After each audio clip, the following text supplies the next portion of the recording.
रानी के दर्शन करके आ गए हैं वापस। दोस्तों माता रानी में बहुत ही प्यारे बहुत ही अच्छे दर्शन दिए। आप मेरे को जल्द से जल्द बुलाए, जो भी मेरी वीडियो देख रही है माता रानी उन्हें और जल्दी बुलाए। दोस्तों लेकर आते हैं दोस्तों, तो आपको अंदर जाने नहीं दिया जाएगा, जिससे आपको दोबारा वहाँ पर जाना पड़ेगा और आपके दर्शन नहीं हो पाएंगे। 100 रुपये में डोमेट्री में यहाँ पर रूम नंबर 204 है, इसको मैं दिखाता हूँ। एकदम देखिए दोस्तों, वॉशरूम नीट एंड क्लीन है, गीजर लगा हुआ है का कॉम्प्लेक्स, तीनों लोकेशन के पास ये यात्रा रजिस्ट्रेशन काउंटर मिल जाएगा। आप व्यक्ति का कितना किराया ऊपर जाने का? 1250 जाने का और आने का। दोस्तों अगर आपके साथ बच्चा है तो आप इस तरह से वॉकर ले सकते हैं। वहाँ से आए थे, वो सीधा रास्ता माता रानी भवन गया। आप ऐसे अगर यहाँ से आए होगे तो यहाँ से आपको नीचे आना पड़ेगा। देवी जी ने इस स्थान पर अपने केस धोए थे, अपने बाल धोए थे। जगह जगह पर माता रानी का भंडारा चलता मिल जाएगा। सीढ़ियों से ऊपर जाने का रास्ता, आप सीढ़ियों से ना जाएं। अगर आप सीढ़ियों से जाते हैं ना तो आप बहुत जल्दी थक जाएंगे। वहाँ से स्टार्ट है नवदुर्गा पथ, वहाँ से, और इस तरह से आप नए रास्ते से होते हुए माता रानी भवन। जय माता दी दोस्तों, गुड मॉर्निंग, सुप्रभात दोस्तों। आज मैं आ गया हूँ दोबारा से कटरा में माता रानी के दर्शन कराने के लिए। दोस्तों इस वक्त मैं खड़ा हूँ न्यारका कॉम्प्लेक्स में, जो कि कटरा बस स्टैंड के पास ही है और जो रन किया जाता है माता वैष्णो देवी साइन बोर्ड के द्वारा। दोस्तों अगर आप यहाँ आना चाहते हैं तो आपके लिए रुकने के लिए सबसे अच्छी व्यवस्था यहीं पर है। आप मात्र 150 रुपये में डोमेट्री में यहाँ पर रुक सकते हैं। अगर आप फैमिली के साथ हैं तो आप रूम लेके भी यहाँ पर रुक सकते हैं। दोस्तों आ गए फिर से दोबारा से आपको माता रानी के दर्शन कराने के लिए। दोस्तों 15 दिन हम पहले आए थे, आपको माता रानी के अच्छे से दर्शन कराते हैं। एक बार फिर हम आए हैं, आपको अच्छे से दर्शन कराएंगे, सारी जानकारी देंगे। जनवरी में क्या अपडेट है, विंटर के क्या अपडेट है, और आप यहाँ पर कहाँ रुक सकते हैं कम से कम पैसों में, और RFID कार्ड कहाँ से बनेगा, यात्री सिम जो है वो कितने की मिलती है, सारी जानकारी दोस्तों आपको इस वीडियो में देंगे। बने रहिए हमारे ब्लॉग में और हम आज की यात्रा को यहीं से प्रारंभ करते हैं। दोस्तों जिस होटल में रुके थे पुरुषोत्तम लॉज, उसके बारे में कुछ नक्शा इस तरह का है और वो था हमारा रूम उस सामने। चलिए मैं आपको रूम में दिखाता हूँ ऊपर चल के। दोस्तों ये रूम नंबर 204 है, इसको मैं दिखाता हूँ। एकदम देखिए वो दोस्तों, वॉशरूम नीट एंड क्लीन है, गीजर लगा हुआ, और इसको अंदर से दिखाता हूँ दोस्तों।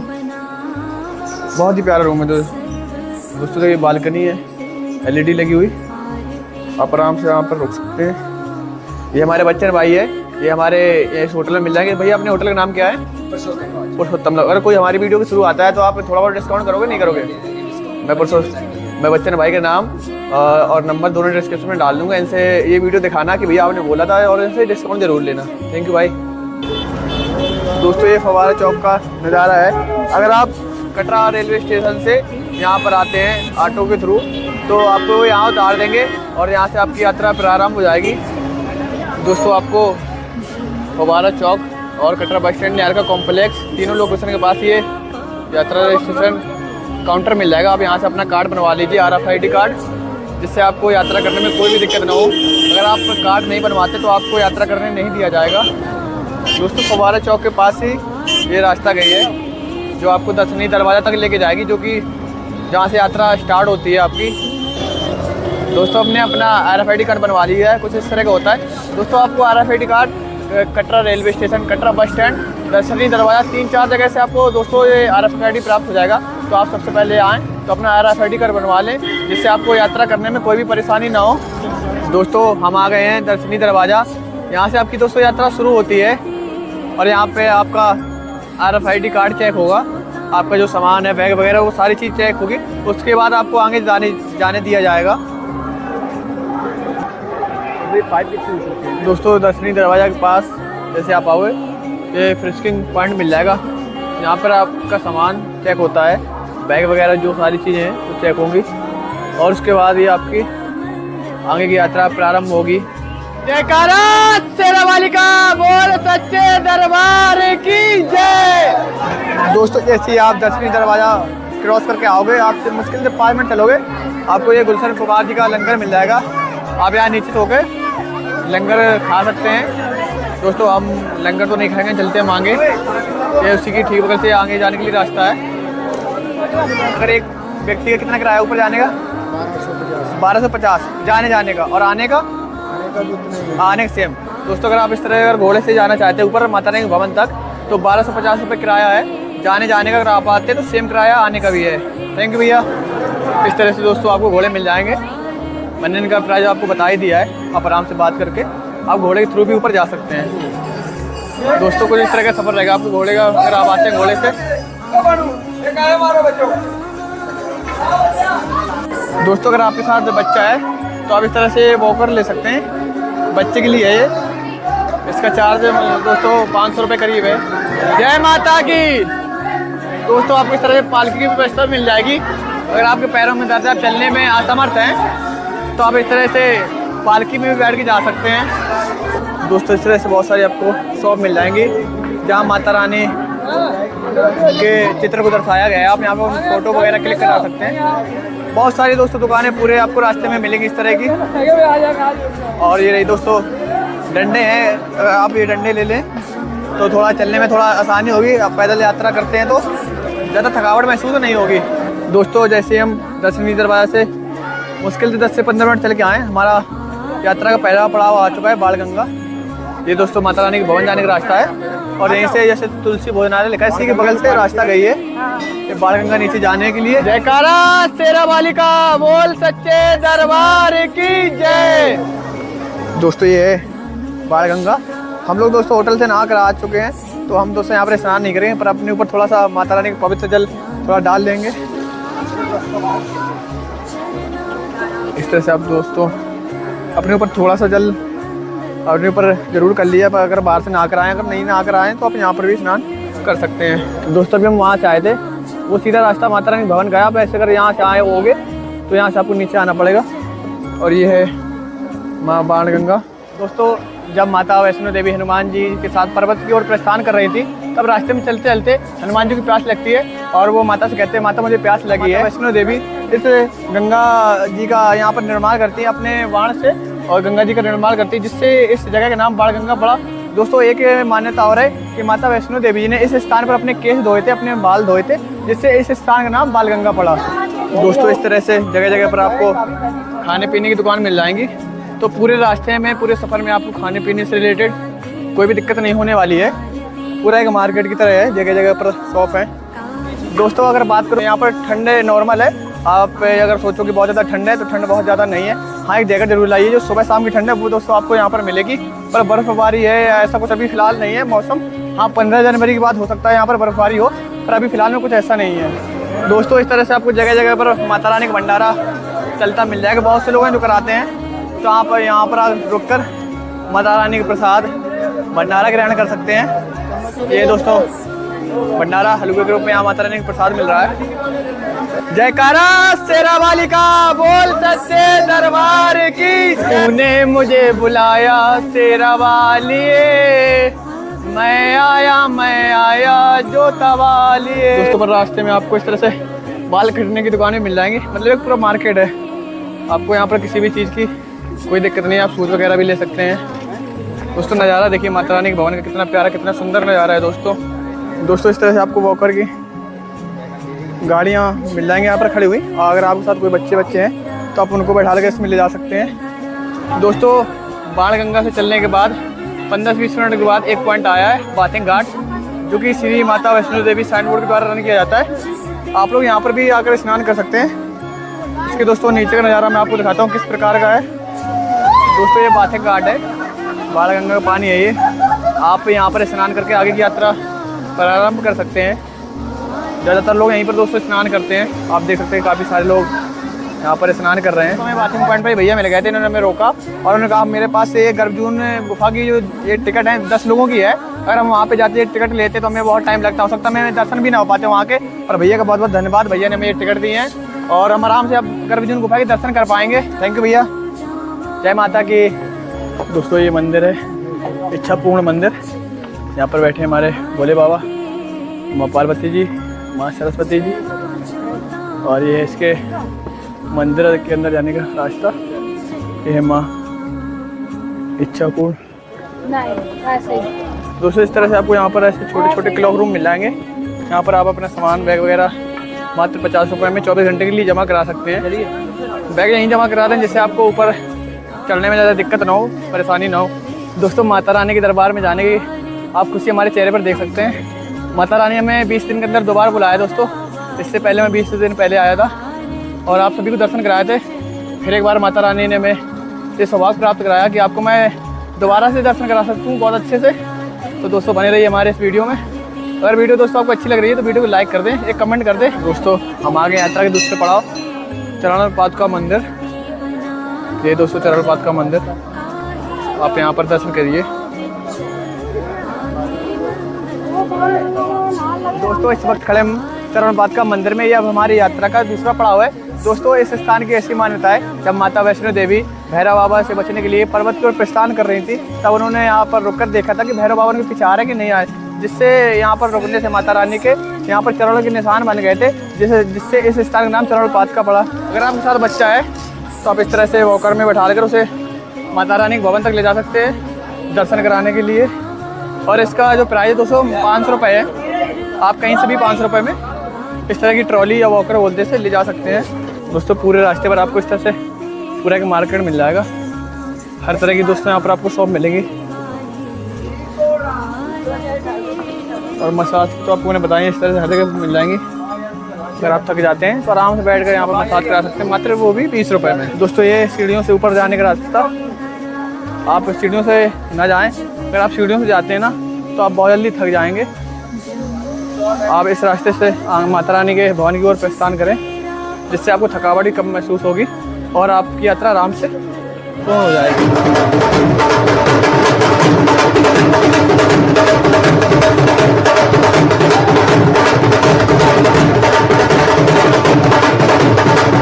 दोस्तों इस तरह से आपको जगह जगह पर बैठने की व्यवस्था मिल जाएगी, जिससे आपकी यात्रा आसान हो सके और आपको थकावट महसूस ना हो। अगर आप थक गए तो इस तरह से बैठने की व्यवस्था पूरे रास्ते में मिलेगी। आप बैठकर आराम से यात्रा प्रारंभ कर सकते हैं। ये रहे हमारे हनुमान जी, सारे बैठे हैं हनुमान जी, जय हनुमान की। दूसरे का रास्ता ये भी है ऊपर जाने के लिए सीढ़ियों का, पर आप जितने भी सीढ़ियों को रास्ते मिले आपको उन सबको अवॉइड करें, छोड़ें उन्हें, और पैदल रास्ते से जो प्लेन रास्ता उससे आगे बढ़ते रहें। दोस्तों ये रहे हमारे भाई लक्की और आर्यन अंकित। इनसे हमने मना किया था कि सीढ़ियों के रास्ते से मत जाएं। इन्होंने बोला कि हम सीढ़ियों के रास्ते से ऊपर जाते हैं। और दोस्तों मैं आया था पैदल। लक्की भाई सही बताना, पैदल जो रास्ता है प्लेन वाला वो सही है या सीढ़ियों वाला रास्ता सही है? ये भाई ऐसे बोल रहे हैं ताकि वीडियो में, लेकिन आप सीढ़ियों के रास्ते को अवॉइड करिए और प्लेन रास्ते से आइए। जयकारा शेरा वाली का, बोल सच्चे दरबार की जय। माता रानी का ये दरबार बहुत ही प्राचीन है। दोस्तों माता वैष्णो देवी का जन्म दक्षिण भारत के रत्नाकर जी के यहाँ पे हुआ था। उनका जो बचपन का नाम था दोस्तों वो त्रिपुरा था।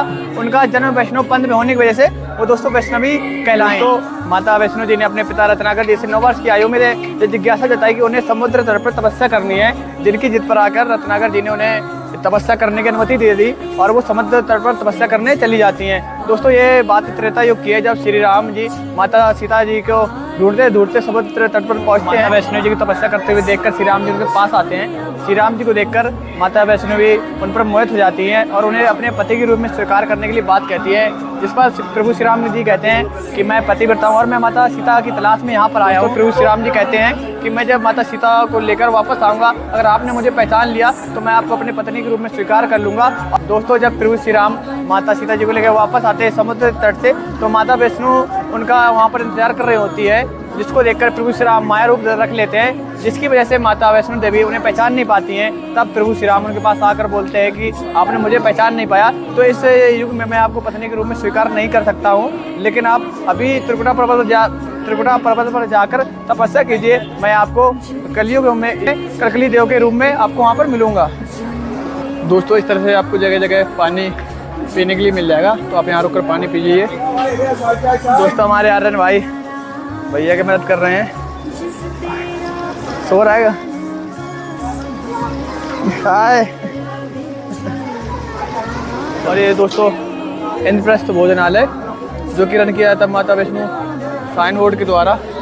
यहाँ पर आप कड़ी चावल, राजम चावल, चाय, कॉफ़ी वगैरह सारी चीज़ें खा सकते हैं। कुछ इस तरह से दोस्तों ये है, यहाँ पर काफ़ी सस्ते में आपको भोजन, चाय, सारी चीज़ें मिल जाएंगी। सारे भक्त यहाँ पर खाना खाते हुए चाय वगैरह पी रहे हैं। दोस्तों जैसे ही आप इंद्रप्रस्थ भोजनालय से ऊपर की ओर आएंगे, यहाँ से दोस्तों 2 रास्ते डिवाइड हो जाते हैं। एक दोस्तों रास्ता ये है और एक रास्ता दोस्तों ये है, ये हाथी माथा मार्ग है और ये हिमकोटी दोस्तों मार्ग है। यहाँ से माता रानी के भवन की दूरी है 5.5 किलोमीटर है और हाथी माता मार्ग से जो दूरी है दोस्तों 6.5 किलोमीटर है। अगर आप ई कार के द्वारा आगे जाना चाहते हैं तो आप इस रास्ते से आगे जाइए, आपको ई कार यहाँ पे मिल जाएंगी। प्राइस है 354 रुपये पर पर्सन के हिसाब से है। दोस्तों आप टिकट लेकर जैसे ही आगे की ओर आएंगे, इस तरह की दोस्तों गाड़ी होती है ई कार, जो आपको माता रानी के भवन तक लेके जाएंगी। आप टिकट ऑनलाइन ले लें तो आपको लाइन में लगना नहीं पड़ेगा। अगर आप ऑफलाइन टिकट लेते हैं तो आपको लाइन में लगना पड़ेगा और काफ़ी इंतज़ार करना पड़ेगा। दोस्तों हम हाथी माता मार्ग से आगे की ओर जाएंगे और वापस से दोस्तों अर्धकुमारी होते हुए हम वापस से इस रास्ते को हेमकोटी मार्ग को ज्वाइन कर लेंगे। तो चलिए चलते हैं दोस्तों इस रास्ते से हम आगे की ओर। दोस्तों यहाँ से ये जो रास्ता है घोड़ों के लिए है, यहाँ से पैदल यात्री सारे आते हैं जिससे यात्रियों को असुविधा ना हो। यहाँ से दोस्तों घोड़े नहीं आते हैं, तो आगे सफ़र है दोस्तों आराम से कट जाएगा आपका। दोस्तों हम आ गए एक पॉइंट पर जो कि अर्धकुमारी के पास है। यहाँ से दोस्तों आप व्यू देखिए कितना प्यारा व्यू है। दोस्तों हम आ गए हैं अर्धकुमारी, सामने है माता अर्धकुमारी मंदिर और यह है वेटिंग हॉल, विश्राम स्थल। अगर आप लेट हो जाते हैं तो यहाँ पर रुककर विश्राम कर सकते हैं जाते समय या आते समय। और दोस्तों आगे है डिस्पेंसरी। अगर आपको रास्ते में कोई भी प्रॉब्लम होती है जैसे कि थकावट या सांस फूलना या किसी प्रकार कोई भी दिक्कत होती है तो वो डिस्पेंसरी है दोस्तों। वहाँ से आप मेडिकल फैसिलिटी प्राप्त कर सकते हैं, दवा वगैरह ले सकते हैं दोस्तों अर्धकुमारी मंदिर के पास ही इस तरह के आपको भोजनालय रेस्टोरेंट वगैरह मिल जाएंगे। आप यहाँ पर लंच डिनर कर सकते हैं, जो भी आपको खाना पीना है वो सारी चीज़ें खा पी सकते हैं। और इसी के पास माता वैष्णो देवी साइन बोर्ड के द्वारा जो भोजनालय रन किया जाता है वो भी यहाँ पर है। आप चाहो तो यहाँ पर भी खाना खा सकते हैं। यहाँ खाने की जो क्वालिटी बहुत अच्छी होती है, चाय की क्वालिटी जो बहुत अच्छी होती है। मैं आपको प्राइस दिखाता हूँ दोस्तों, ये है इसकी प्राइस लिस्ट, ये इसका काउंटर है। यहाँ से आप पर्ची लेकर जो भी आपको खाना पीना है वो खा पी सकते हैं। दोस्तों अर्धकुमारी मंदिर के पास ही ये गर्भजून गुफा है, ये उसका पर्ची काउंटर है। आप यहाँ से पर्ची ले सकते हैं जिससे आपको गर्भजून गुफा के दर्शन होंगे। दोस्तों हम आ गए अर्धकुमारी मंदिर के पास, ये हमारे सामने माता अर्धकुमारी जी का मंदिर। दोस्तों यहाँ से दो रास्ते हो जाते हैं, ये भी माता रानी के भवन जाने का रास्ता है, सांझी छत होते हुए जाएगा। ये दोस्तों रास्ता थोड़ा आपको लंबा पड़ेगा क्योंकि यहाँ से दोस्तों सीधा खड़ी चढ़ाई है जो आपको थकावट काफ़ी महसूस होगी। और एक रास्ता दोस्तों यहाँ से जाता है हेमकोटी मार्ग है, जो यहाँ से रास्ता दोस्तों एकदम प्लेन है, आपको ज़रा भी थकावट महसूस नहीं होगी।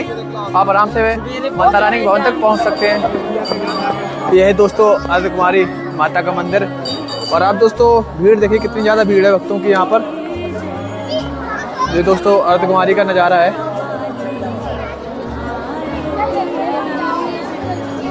दोस्तों इस वक्त हम मौजूद हैं अर्धकुमारी मंदिर के पास, गर्भजून गुफा के पास। दोस्तों जिस तरह से एक बच्चा अपनी माँ की कोख में 9 महीने रहता है, उसी प्रकार से माता वैष्णो देवी ने यहाँ पर 9 महीने तपस्या की थी, जिसकी वजह से इस स्थान का नाम गर्भजून गुफा पड़ा। दोस्तों आपको सामने जो ये भगवती भवन दिख रहा है, यहाँ पर दोस्तों रूम आपको मिल जाएंगे आराम से। अगर आपको यहाँ पर रुकना है, सर लेट हो गए हैं तो आप यहाँ पर आराम से रुक सकते हैं। दोस्तों ये बिल्कुल फ्री ऑफ कॉस्ट है, यहाँ पर आपको कोई भी पैसा नहीं देना होता है। यहाँ पर आप पहले आओ पहले पाव वाली सुविधा है। अगर आप पहले आते हैं, अगर रूम खाली तो आपको पहले मिल जाएंगे। अगर आप लेट आते हैं, आपको अगर रूम खाली नहीं है तो आपको नहीं मिलेंगे। इसके पीछे एक और भवन है जहाँ पर आप मात्र 150 रुपये में डोमेट्री ले सकते हैं और रूम आपको मिल जाएंगे, आप वहाँ पर भी रुक सकते हैं। अगर दोस्तों आपको फिर भी कहीं जगह नहीं मिलती तो यहाँ पर एक कंबल काउंटर है गर्भजून गुफा के पास ही, तो वहाँ से आप कंबल ले सकते हैं और आप कहीं पर भी आराम से अपनी रात व्यतीत कर सकते हैं। दोस्तों वो रास्ता है दोस्तों जो मैंने आपको बताया, जो सांझी छत होते हुए जाता है, जिसमें खड़ी चढ़ाई आप थकावट काफ़ी महसूस होगी वहाँ पर दोस्तों आपको। और दोस्तों ये रास्ता है जो लिखा वेटू भवन जाने का रास्ता, आप यहाँ से जाइए, यहाँ से आपको बिल्कुल भी थकावट महसूस नहीं होगी, प्लेन रास्ता है। दोस्तों इस रास्ते से हम चलते हैं माता रानी के भवन की ओर।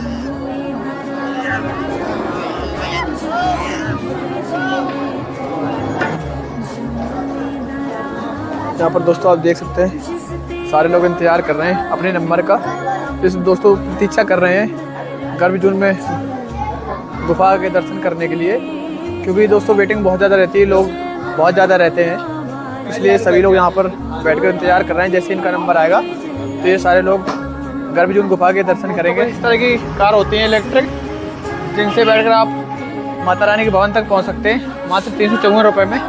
ये सभी यात्री माता रानी के भक्त सभी माता रानी के दर्शन करके वापस जाते हुए। इस वक्त शाम के 5 बज चुके हैं, लेकिन ज़रा भी हमें ठंड महसूस नहीं हो रही है। जैसे हम चल रहे हैं हमें गर्मी लग रही है। यहाँ पर ठंड अभी कोई विशेष नहीं है। आप सुबह शाम की ठंड है तो आप जैकेट लेकर आएँ, लेकिन अभी बर्फबारी या कोई बहुत ज़्यादा ठंडा मौसम ऐसा कुछ भी नहीं है दोस्तों, तो आप आराम से जैकेट लेकर यहाँ पर आ सकते हैं। दोस्तों आप अगर मॉर्निंग में सुबह जल्दी अपनी यात्रा प्रारंभ करते हैं तो आप शाम होते नीचे पहुँच जाएंगे। अगर आप दोपहर में दोस्तों यात्रा प्रारंभ करते हैं तो आपको रात के 10 या 11 बज जाएंगे। दोस्तों हमने जो यात्रा अपनी प्रारंभ की थी वो 1 बजे करीब की थी और हम 5 बजे आ गए थे अर्धकुमारी मंदिर।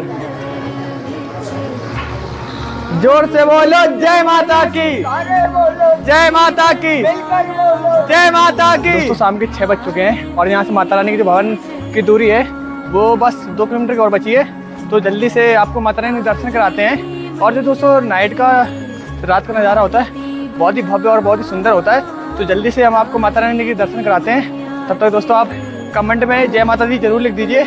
तूने मुझे बुलाया शेरा वालिए, मैं आया जोता वालिए, ओ जोता वालिए, पहाड़ा वालिए, हो मेहरा वालिए। तूने मुझे बुलाया शेरा वालिए, मैं आया जोता वालिए, साचे दरबार की जय। दोस्तों हम आ गए हैं माता रानी के भवन के बहुत ही समीप। जैसे माता रानी के भवन के आप बहुत ही समीप आ जाते हैं तो ये पार्वती भवन आपको मिलेगा। अगर आपने नीचे अगर अपना बैग और जो भी सामान नहीं रख पाया है तो आप यहाँ पर अपना बैग और सारा सामान जमा करा सकते हैं। तो पार्वती भवन के पास ही आपको ये प्रसाद भेंट की शॉप मिल जाएगी, यहाँ से आप प्रसाद ले सकते हैं। आगे भी आपको प्रसाद की शॉप मिल जाएगी, आप चाहो तो यहाँ से ले लो, चाहो तो आप आगे से ले सकते हैं। मात्र 100 रुपये में यहाँ दोस्तों माता रानी भवन का प्रसाद मिलता है। दोस्तों आप माता रानी के दर्शन करने के बाद रोपवे के जरिए ऊपर जाना चाहते हैं तो इसका जो टिकट है दोस्तों आने जाने का मात्र 100 रुपये है, लेकिन आपको 5 बजे के पहले आना पड़ेगा, क्योंकि 5 साढ़े 5 बजे के बाद ये बंद कर दिया जाता है। उसके बाद आप पैदल ही जा सकते हैं, रोपवे के जरिए आप ऊपर नहीं जा सकते हैं। दोस्तों माता रानी के भवन के समीप आपको ATM की सुविधा भी मिल जाएगी, आप यहाँ से पैसे निकाल सकते हैं। दोस्तों ये मनोकामना भवन भोजनालय भी है इसके अंदर और डोमेट्री भी है। अगर आप सिंगल है तो आप डोमेट्री ले सकते हैं, अगर आप फैमिली के साथ है दोस्तों तो आप रूम वगैरह भी ले सकते हैं। ये माता वैष्णो देवी साइन बोर्ड के द्वारा रन किया जाता है और यहाँ से माता रानी भवन की जो दूरी है मात्र 100 मीटर की है। दोस्तों हम आ गए माता रानी के बिल्कुल भवन के समीप। आप मेरे पीछे रास्ता देख सकते हैं, ये स्काई वॉल के रास्ता है जो कि अभी हाल फिलहाल में बना है, ज़्यादा से समय नहीं हुआ है। दोस्तों अगर आप माता रानी के भवन आते हैं तो आप पहले ही पार्वती भवन में अपने मोबाइल, पर्स, बेल्ट सारी चीज़ें जमा करा दें। अगर आप ये सारी चीज़ें लेकर आते हैं दोस्तों तो आपको अंदर जाने नहीं दिया जाएगा, जिससे आपको दोबारा वहाँ पर जाना पड़ेगा और आपके दर्शन नहीं हो पाएंगे। दोस्तों आप ये लाइन देख सकते हैं, ये जो लाइन लगी है दोस्तों शाम को 6 बजे के बाद मंदिर बंद कर दिया जाता है 1 घंटे के लिए। दोस्तों अभी हम जाएंगे माता रानी के दर्शन करने। अभी आरती हो रही है, शाम के 6 बजे आरती शुरू होती है और 7 बजे तक आरती होती है। आप उस समय दर्शन नहीं कर सकते हैं तो आपको 1 घंटा यहाँ पर वेट करना पड़ेगा, या तो आप 6 बजे के पहले आ जाएँ या फिर 7 बजे के बाद दर्शन करें। दोस्तों हम जा रहे हैं अभी दर्शन करने, तब तक आप इस इमेज के जरिए माता रानी के दर्शन कीजिए। इस तस्वीर में आप माँ काली, माँ लक्ष्मी, माँ सरस्वती जी के पिंड रूप में दर्शन कर सकते हैं। जय माता दी। दोस्तों ये स्काई वॉक नव दुर्गा पथ ये अभी हाल फिलहाल में बना है। अगर आप 6 महीने 1 साल पहले आए होंगे तो आपको ये रास्ता नहीं मिला होगा, आप इसके ज़रिए दर्शन करने माता रानी की जा सकते हैं। बहुत ही प्यारा नज़ारा दोस्तों को देखने को मिलता है। दोस्तों जैसी थोड़ी भीड़ कम होती है हम भी माता रानी के दर्शन करने के लिए इसी रास्ते से अंदर जाएंगे।